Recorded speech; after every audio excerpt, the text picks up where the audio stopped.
já, outro dia eu fiquei fazendo conta de quanto tempo já, é melhor não fazer muita conta. Mas quase 20 anos, né, por aí. Quase. Ele vem tanto no Brasil que eu já chamo ele de baiano, porque ele já está com sotaque e coisa. Cariza a cor de baiano. Dessa vez você veio com cor de baiano. E o Cariza é um médico argentino formado em Rosário.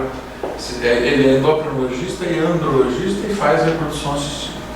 É reconhecido internacionalmente, tem vários trabalhos publicados. É um grande amigo, um grande professor. Vocês vão ter a oportunidade de ver por que eu estou falando isso, porque ele tem uma didática assim, muito clara e vocês vão aprender coisas, mesmo não tendo, as meninas que não têm um aprofundamento na coisa, vão aprender coisas interessantes.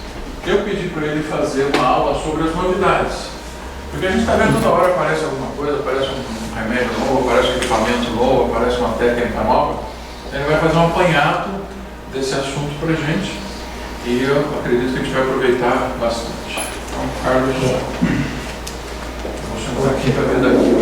Eu só vou falar um pouquinho em português para começar. Depois vou falar em espanhol, porque não dá para fazer a palestra em português. Primeiro, quero agradecer ao Dr. Luiz, ao Dr. Nelson, a Criogênesis, e por supuesto a meu amigo Lister, com que ele dijo quase 20 anos, mas são mais de 25 anos. Muito mais que isso. Você já não está esquecendo. Bueno, el mundo de la medicina reproductiva es apasionante. Es un mundo diferente a cualquier medicina, fundamentalmente por la gran velocidad en la cual van cambiando las cosas, ¿sí? Además, es un mundo nuevo dentro de la medicina porque apenas tiene 30, 32 años de que explotó esto con la fertilización in vitro, de la cual después vamos a hablar.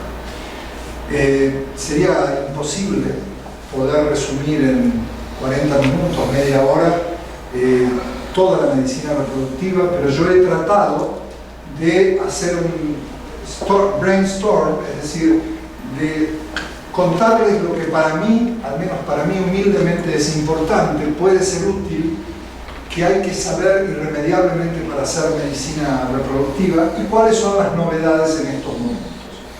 Por favor, si no comprenden el español, les pido que me lo digan. Si se quedan con alguna palabra o algo, es mucho más fácil para mí hablarlo en español que en portugués. En portugués digo cualquier cosa. Bien, vamos a ver si tenemos suerte. Antes que nada, la definición. La medicina reproductiva es la especialidad de la que estudia la estructura y función de los órganos reproductivos. Eso es lógico. Primero los aprendimos a conocer por lo que veíamos, ¿sí? Posteriormente aprendimos a conocer su interior, los órganos internos y la función. Pasó lo mismo en el hombre que en la mujer. Sin embargo, lo más apasionante de la medicina reproductiva fue cuando empezamos a conocer la interconexión glandular que existían entre ellos, cómo el mismo cerebro, el hipotálamo y la hipófisis se coordinaban con las gonadas para producir hormonas y los gametos por el otro lado. Más apasionante aún es cuando empezamos a entender que las gametas no solo estaban producidas por esta interacción hormonal tan importante, sino que además tenían una producción, una capacidad totalmente diferente a cualquier otra célula. Por ejemplo, el espermatozoide es la única célula que se produce en un cuerpo, pero cumple la función en otro. No hay ninguna otra célula en el cuerpo. Por eso el espermatozoide debe madurarse, debe supervivir, que significa sobrevivir a un medio hostil, como es en los primeros tramos el órgano genital femenino, debe penetrar el moco, debe capacitarse, debe adherirse a las membranas del óvulo, debe penetrar ese óvulo y finalmente debe llegar con capacidad y actitud para fertilizar y lograr el proceso de fertilización. Es decir, que el espermatozoide tiene que tener ciertos poderes importantes para poder lograr ese objetivo.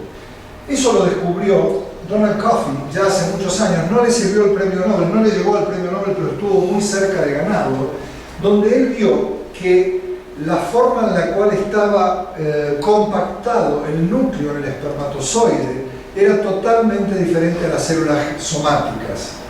Esa compactación del ADN a través de proteasomas y no nucleosomas como en las otras células hacía que cuando llegaba ese ADN al óvulo y lo compartía con el ADN femenino, lo hacía con buena capacidad. El espermatozoide, que es 500.000 veces menor al tamaño del óvulo, era tan importante en ese momento como el óvulo, que era tan grande. Eso es una de las novedades y que aún está en discusión, porque sabemos que puede afectar, pero no sabemos cómo solucionarlo a veces o cómo modificar esa historia.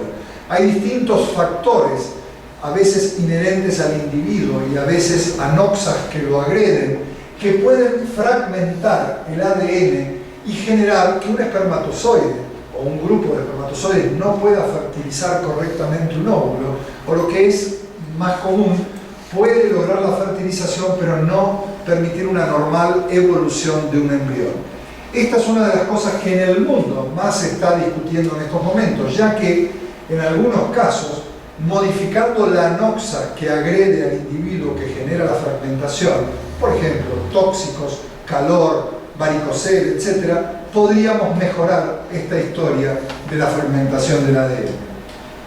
Bien, por supuesto, la reproducción asistida en los últimos años dejó de ver con detenimiento los órganos reproductores y las hormonas y se dedicó más a hacer todos estos tratamientos, es decir, salteamos un proceso de diagnóstico que la historia nos enseñó que es importante y pasamos a realizar exclusivamente los tratamientos. Este es un error histórico de la medicina reproductiva, ya que muchas veces se elige un tratamiento de reproducción asistida sin necesidad de tener que llegar a hacer ese procedimiento. ¿Y a qué se debió eso? Eso se debió fundamentalmente a la gran explosión y una de las últimas noticias importantes de la medicina reproductiva, de los tratamientos de medicina reproductiva, como fue el primer bebé de probeta allá en julio de 1978 por los doctores Edwards y Steptoe, que se logró en Inglaterra en Bourne Hall. Otras historias vinieron a suplementar esta, como por ejemplo la creación del ICSI, que realizó el doctor Ricardo Ash en Estados Unidos y que posteriormente fue desapareciendo por una técnica que realmente era muy agresiva, ya que había que hacer videolaparoscopía, pero que en su momento fue muy importante porque fue la única técnica que aceptaba la Iglesia Católica, y en los países donde la Iglesia Católica es muy importante, como los nuestros, la población católica aceptó ese tratamiento. Bien, ya pasaron 30 años, ¿no es cierto? Y a Luísa ya tiene filho. Ah, sí. Y la primer niña nacida de bebé de probeta, que era Louis Brown, ya tiene a su hijo Cameron, que debe tener 5 años, 4 o 5 años, que visitó Brasil hace unos años para una fiesta conmemorativa de esto.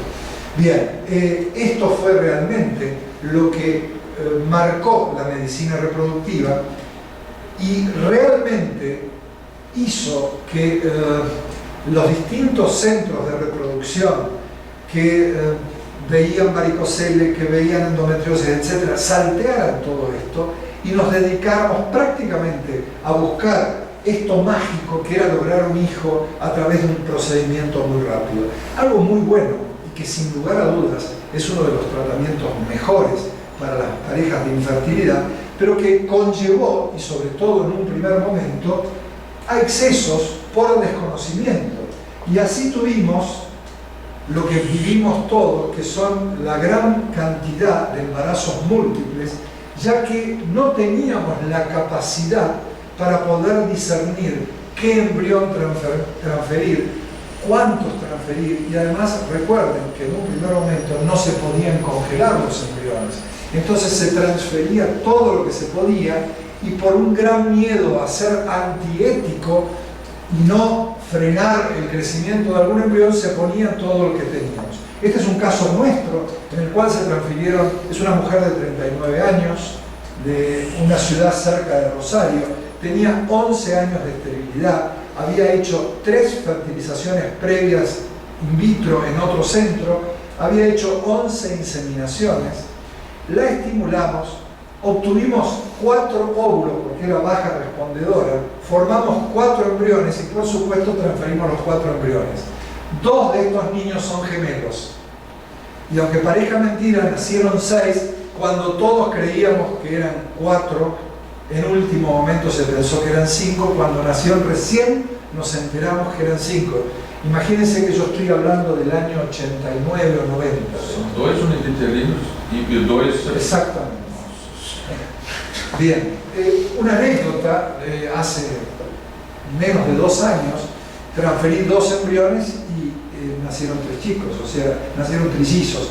Es decir, cuando uno ve la literatura no es una cosa tan difícil de que ocurra, ¿no? Bien, pero estos excesos, sin lugar a dudas, cuando nuestra capacidad diagnóstica mejoró, sin lugar a dudas se minimizaron, y hoy es muy raro que se transfieran, creo que en ningún lado, más de 3 embriones, y es lo posible que transferir 2 embriones, y ya se está hablando insistentemente de transferir un solo embrión y el resto congelado.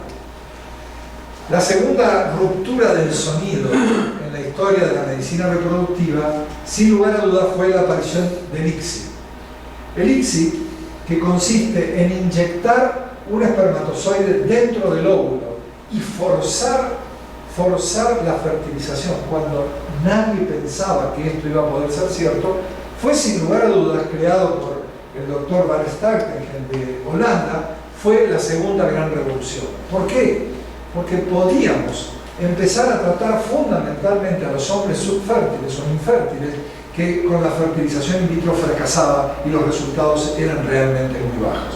Y como todos sabemos hoy, la mitad de los casos, y no sé si no me quedo corto, la mitad de los casos de parejas que nos consultan por infertilidad son motivados por problemas masculinos. Por supuesto, también comenzamos con este tratamiento a poder tratar las azospermias obstructivas. En un primer momento creamos algo así como una epidemia de fibrosis quística, ya que con el tiempo descubrimos que la fibrosis quística es, que la azospermia obstructiva es una forma de presentar el gen de la fibrosis quística sin llegar a afectar la enfermedad, pero sí aparecer la agenesia de los deferentes. Esto es un tema muy importante por el cual un paciente que tiene una obstrucción bilateral o una agenesia de deferentes debe hacer los estudios genéticos para descartar los genes de la fibrosis quística y para ver si no son portadores, y en caso de ser portadores hacer diagnóstico genético preimplantacional. Bien, otro tema que iba a tratar el ICSI son las fallas de fertilización.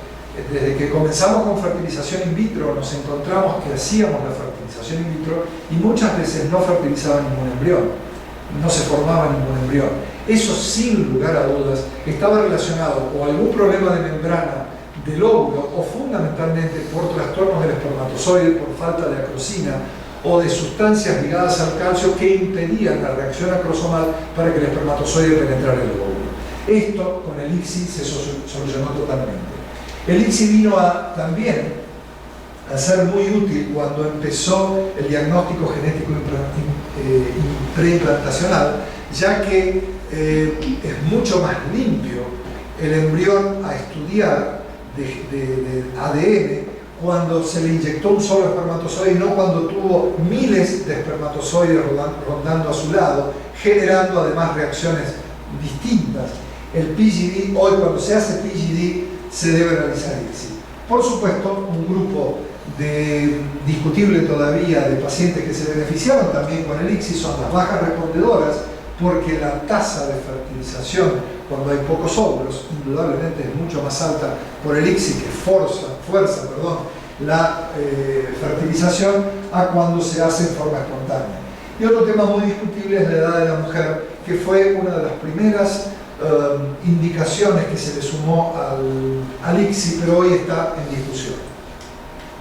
Bien, y en los últimos años, esto fue en el 92, 93, y en los últimos años, ¿qué ha pasado? ¿Cuáles son las novedades, las rupturas del sonido? Evidentemente no hay ninguna ruptura del sonido, pero en cualquier momento puede surgir alguna.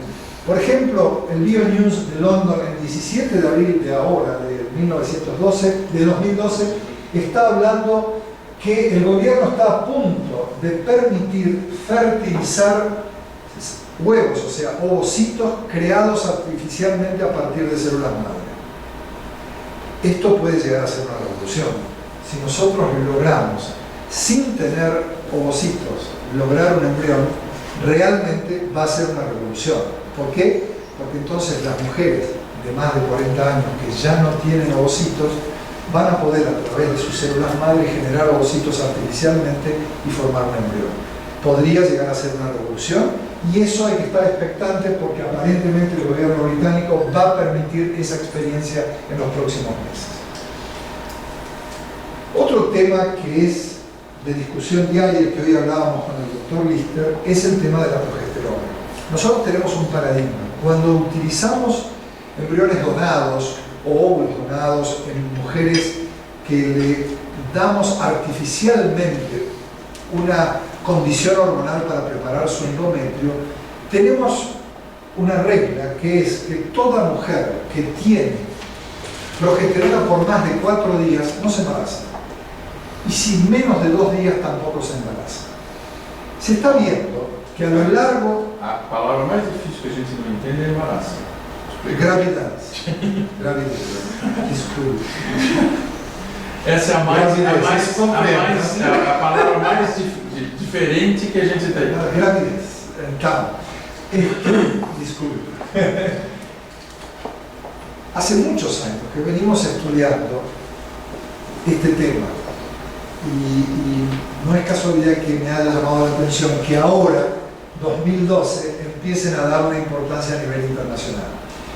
Nosotros seguimos la progesterona a lo largo del estímulo y cuando hemos visto que está por arriba de 1.5 nanogramos por mililitro o llega a 2, la probabilidad de embarazo disminuye notoriamente. Y entonces, ustedes saben que la progesterona se da artificialmente luego de un estímulo desde el día de la aspiración.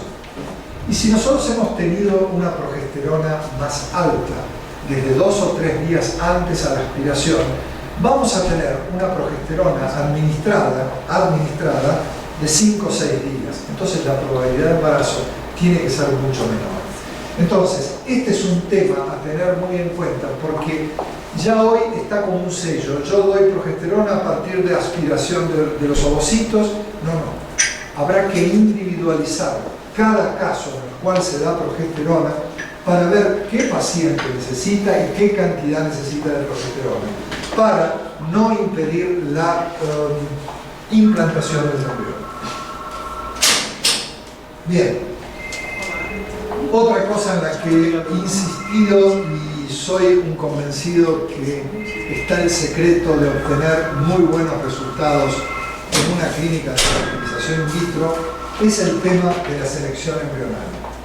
Esto que el doctor Cohen y Kay Elder, dos formadores de biólogos a nivel internacional, han insistido, ha pasado casi desapercibido. Y todavía no se sigue eligiendo minuciosamente el embrión hermafrodita. Este es un tema fundamental que cuando en nuestras manos cambió, se duplicaron las tasas de implantación y las tasas de embarazo. Entonces, sin lugar a dudas, mi sugerencia es trabajar insistentemente sobre la forma en la cual se hace la selección embrionaria. Y no solo por el número de células, no solo por los fragmentos, sino fundamentalmente por la multinucleación, que es el tema que se ve el segundo día después de fertilizado. Sin lugar a dudas, para poder seleccionar un embrión hay que tener buenos embriones. Y los nuevos incubadores que van separando los embriones e impidiendo que una apertura de puerta contamine con el ambiente externo a todos, van a ayudar o están ayudando a lograr mejores embriones. Tenemos Planner, tenemos Cook, pero fíjense, este es para 2 o 3 pacientes, que se levanta la tapa y solamente el embrión de un paciente es modificado en su ambiente, mientras los otros continúan perfectamente bien. La rapidez en la cual llegan o vuelven a la temperatura los embriones y a la concentración de sustancias dentro del medio de cultivo es hasta 20 veces más rápido que con una puerta múltiple. Pero la revolución parece ser llegar de la mano de estos aparatos como el EmbryoScope. El EmbryoScope, que en estos momentos acaba de ser permitido para la venta en Estados Unidos, realmente llama la atención porque la historia de la clasificación embrionaria y de la visualización por parte del embriólogo parece que va a cambiar para siempre. ¿Será que se va a ver? ¿Qué hago ahora? ¿Voy para adelante? A ver.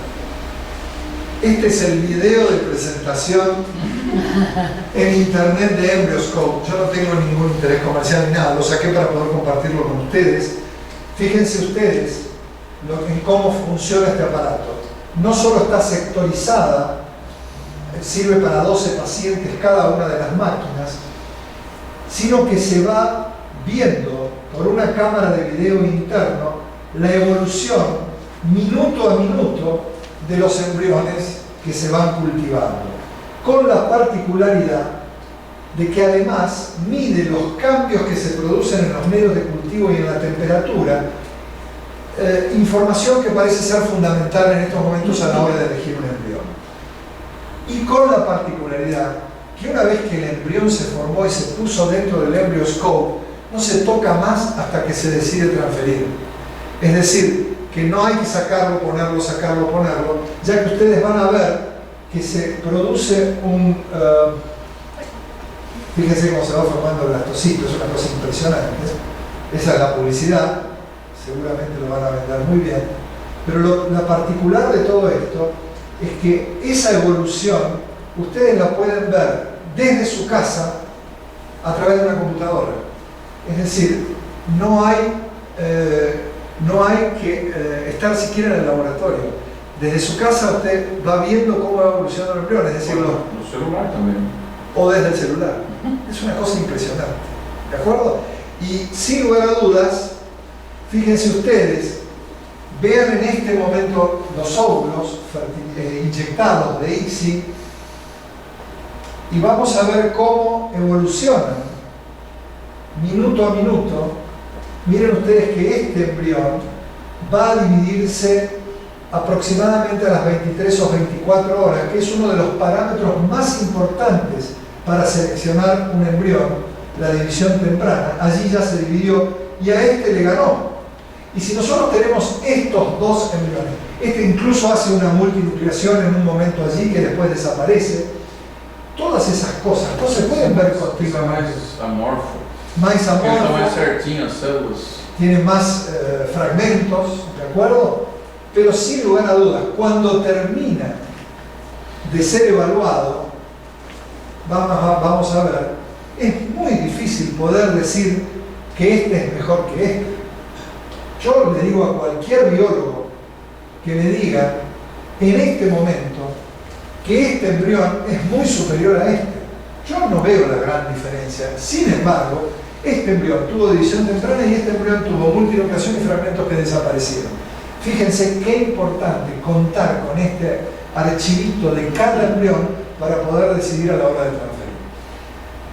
Creo no errar, esto es un futuro que vamos a tener que aplicar en todas las clínicas porque realmente nos va a cambiar la historia y a los biólogos les va a cambiar su trabajo totalmente.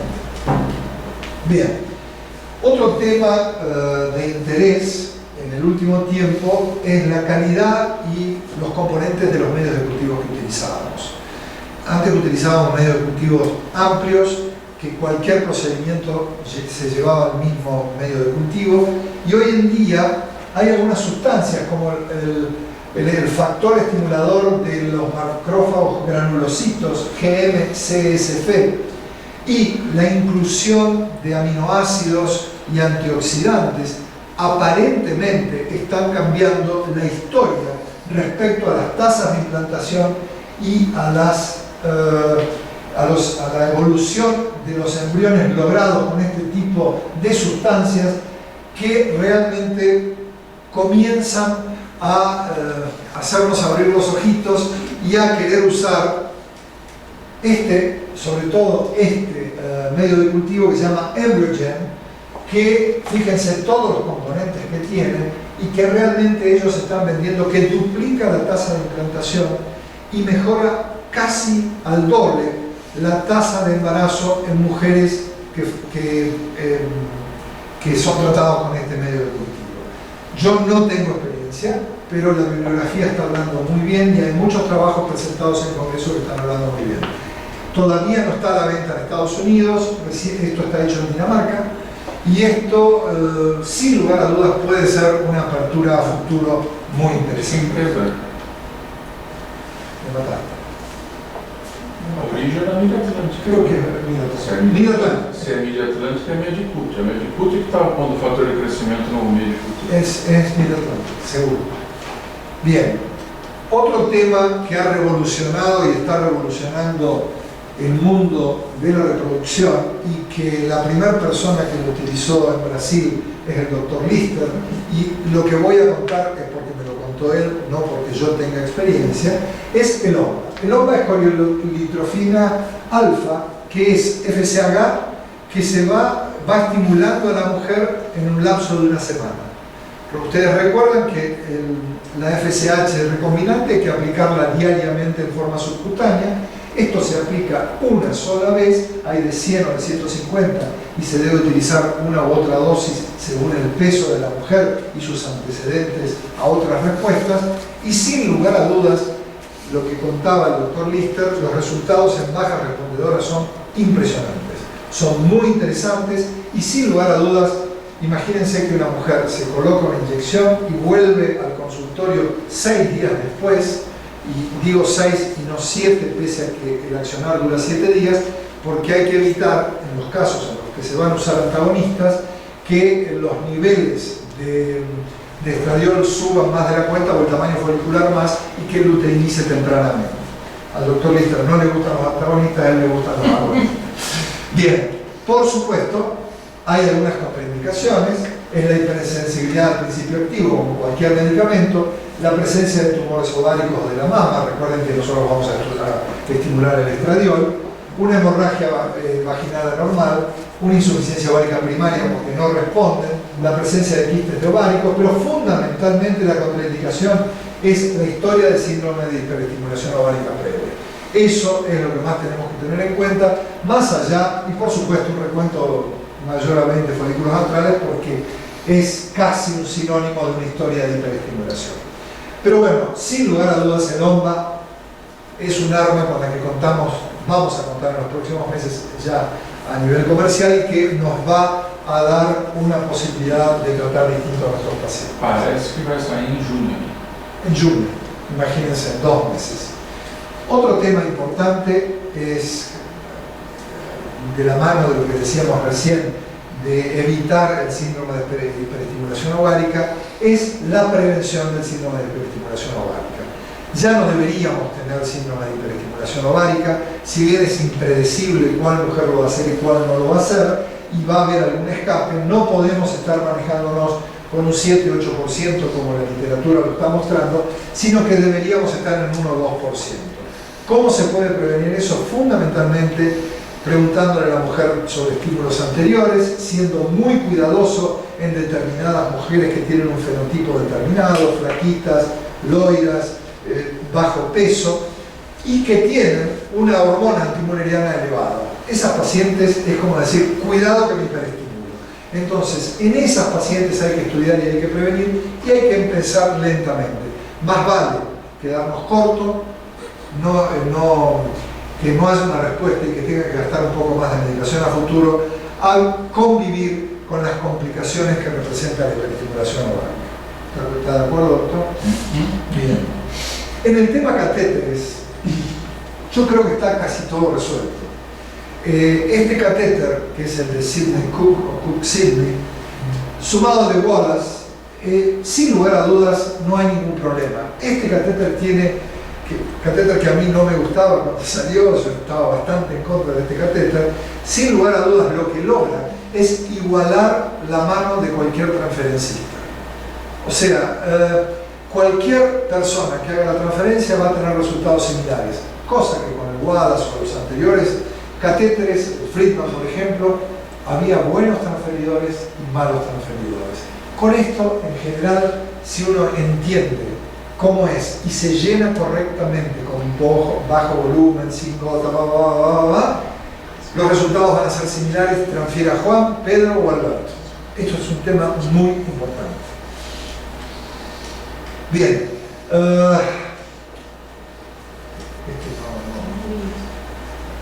La medicina reproductiva, con los últimos años, también ha sido modificada por nuestros cambios sociales. Hemos postergado la natalidad, hemos comenzado en algunos casos a preservar la fertilidad, un poco relacionado una cosa con la otra. Vivimos con factores tóxico-ambientales cada vez mayores. Hay alteraciones notables del potencial fértil masculino a partir del uso de medicación, de anabólicos. En Estados Unidos el 10% de la población universitaria utiliza anabólicos y el 22% de la población entre 30 y 35 años usa minoxidil o antiandrógenos para la caída del pelo. Imagínense si no se va a modificar el potencial fértil masculino. También es importante, como vimos, el avance de la metodología de diagnóstica y también ha cambiado la eficiencia de nuestros tratamientos, somos más eficientes. Todo esto ha conllevado a que se postergue el momento de buscar los embarazos, pese a que la caída de la fertilidad es inevitable y la mujer rara vez se embaraza después de los 40 años. Nosotros sabemos que una mujer nace con 350.000 huevos de reserva, pero a los 35 años cuenta con solamente 30.000. Y de los 35 a los 40 ya no quedan los mejores óvulos. No solo va a haber menos, sino que van a estar los de peor calidad. Entonces, la probabilidad de lograr un embarazo va a ir disminuyendo. Este tema ha sido ignorado totalmente por la sociedad y el embarazo que se buscaba alrededor de los 25 años en la década del 70, hoy se busca alrededor de los 35 años. Por eso las parejas que tratábamos en los años 80 tenían promedio 25, 26 años y hoy tienen 35 años. Porque salen recién a buscar a los 33, 34 años. Claro, es que en la televisión ven las noticias de que mujeres muy grandes tienen hijos y entonces piensan que es con óvulos propios, y eso es con óvulo donado, generalmente con óvulo donado.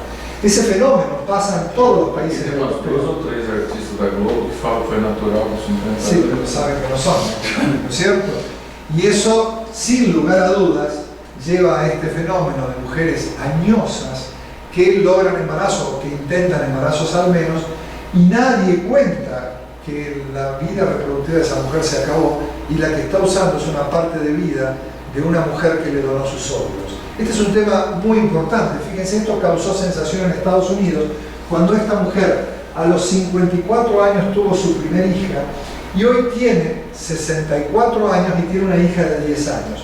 El padre tiene 73 años en este momento y tenía 63 cuando lo tuvo. Por supuesto, el récord que cayó totalmente con esta mujer que a los 67 años tuvo mellizos el año pasado. ¿De acuerdo? Teve Indiana con 70. 70, y ahora está Indiana con 70. Pero es italiano, ¿no? Indiana, bueno, pero yo no creo. Yo tengo una foto de ella. Sí, yo la vi, pero yo no creo en esa mujer. Para mí le dijeron, diga que tuvo. Yo no creo, no podía hablar de esa mujer. Pero esto es increíble, es increíble. Y muy discutible desde el punto de vista ético. Entonces, ¿Por qué digo y cuento esto dentro de las novedades de medicina reproductiva? Es decir, que nosotros tenemos que prepararnos para enfrentar todo este tipo de cosas que son nuevas y que gracias a estas armas con las que contamos podremos decirle que sí o que no a tratar, y no nosotros, tal vez otras personas deberán decir si podemos o no tratar este tipo de pacientes. Bien, recordar algo importante, y que es que la parte terminal de los cromosomas, o los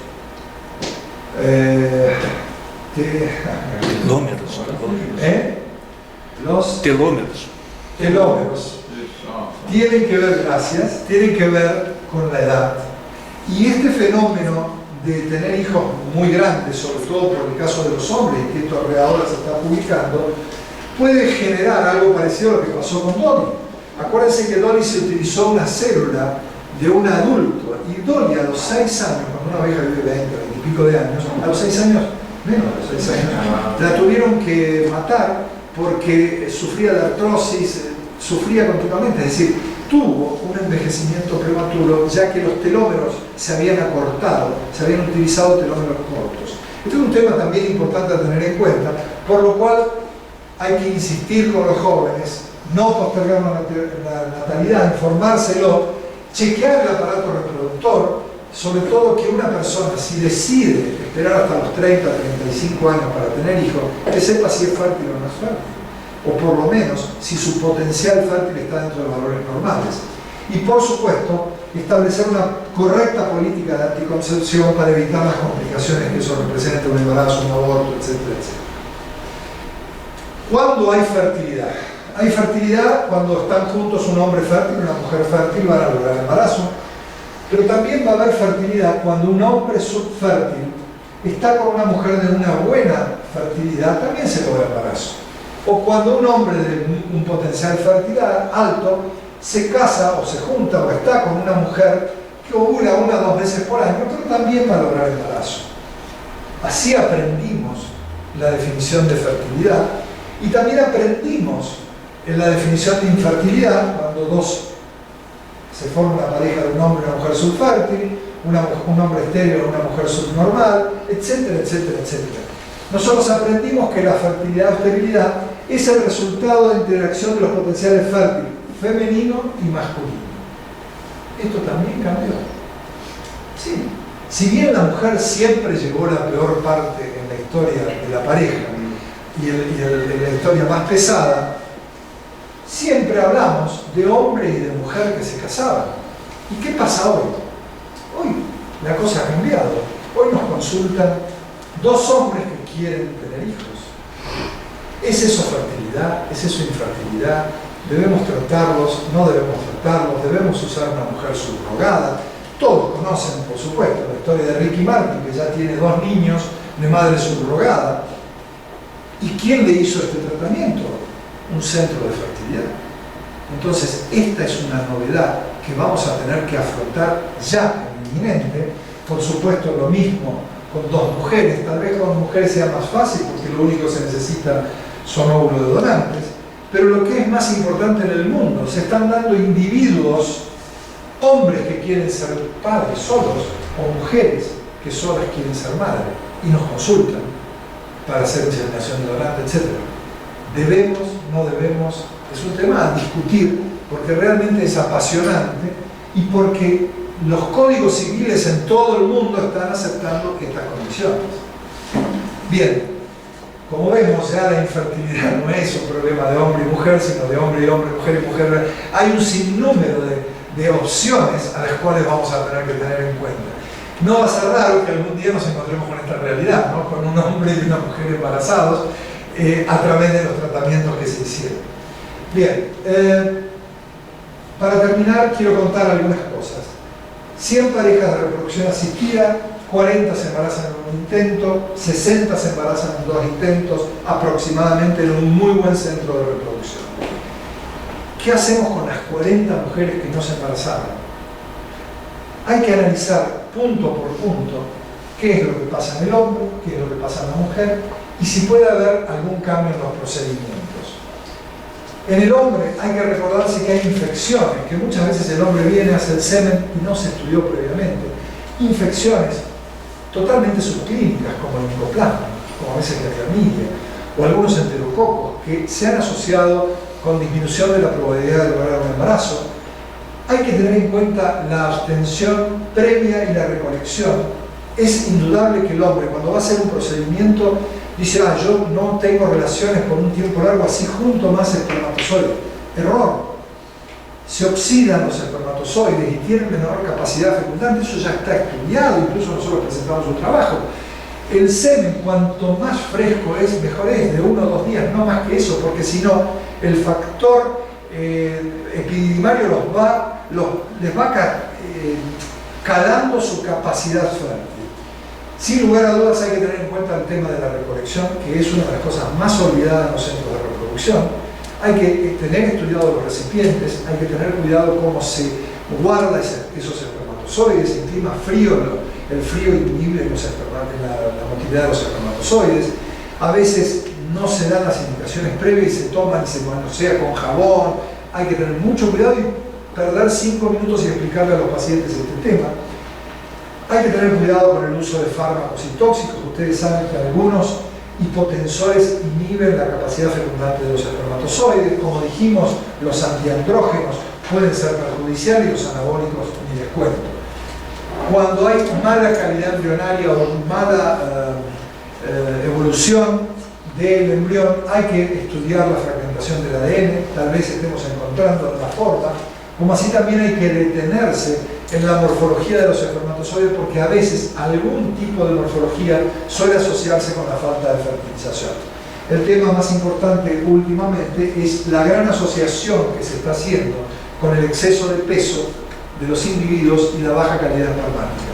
Entonces, siempre hay que pedirles que tengan una buena actividad física, que traten de cuidarse en la comida y bajar el peso, que eso también mejora el potencial fértil masculino. Algo muy similar sucede con la mujer, muy similar, no me voy a detener, pero sí a recordar que a veces las fallas de implantación se deben a la presencia de pólipos intrauterinos y hay que hacer histeroscopía para ver si hay un pólipo o no. Y hay que tener en cuenta con los andrógenos de esa paciente, muchas veces se ignora la presencia de exceso de 17-hidroxiprogesterona. Recordemos que casi todos nuestros pueblos provienen del Mediterráneo y la incidencia de hiperandrogenismo es muy alta, y esas mujeres se podrían beneficiar en su calidad embrionaria, en su calidad ovocitaria, perdón, si descartamos la presencia del exceso de andrógenos o los tratamos previamente. Lo mismo en el peso de la mujer. Ya hay muchísimos estudios que hablan que la mujer con un peso ideal, una masa corporal ideal, logra mejores resultados que una mujer con exceso de peso. Embarazo es gravidez. Bien, finalmente el procedimiento, rever el estímulo hormonal, si hay que usar análogos antagonistas. Yo creo que hay mujeres que se benefician notablemente con el uso de análogos y otras con el uso de antagonistas. Este es un tema que hay que hacer un tailoring, es decir, una individualización del tratamiento a realizar en las mujeres. Sí. Eso no son discutibles. Eso no va a discutir. Cuidado con la luteinización prematura, como decíamos antes, el aumento de la progesterona a partir de un aumento del LH puede ser perjudicial para la calidad embrionaria. Tener muy presente la calidad embrionaria, como vimos, muchas veces cuando no se logra embarazo transfiriendo el segundo o el tercer día el embrión, conviene llevarlo a blastocisto. Hay mujeres que se embarazan solamente con blastocisto. Por supuesto no tenemos la respuesta de por qué es eso, pero así es. Modificar la transferencia, realizar previamente la transferencia una prueba de catéter, no cuesta nada. Cuando se indica el tratamiento el mes anterior, probar cómo entra el catéter. Si bien después, posteriormente, por el estímulo puede modificarse, ya vamos a conocer ese cuello y lo vamos a ir a buscar con más tranquilidad y más facilidad. Y finalmente, discutir e individualizar, como habíamos dicho antes, el soporte de la fase útero. Bien. Recordar que con lo que estamos haciendo no estamos generando, como en algún momento se dijo, un aumento de malformaciones congénitas. Estudiado en los niños nacidos por fertilización in vitro y por ICSI, las tasas de malformaciones congénitas y de enfermedades son muy similares a la población general. E indudablemente lo que estamos nosotros tratando son parejas que nunca, muchas veces hubiesen podido tener un hijo, y a veces esos trastornos que se ven en los niños nacidos está correlacionado con eso y no con el tratamiento en sí mismo. Bueno, creo que con esto terminamos. Les agradezco muchísimo y espero que haya sido útil para ustedes.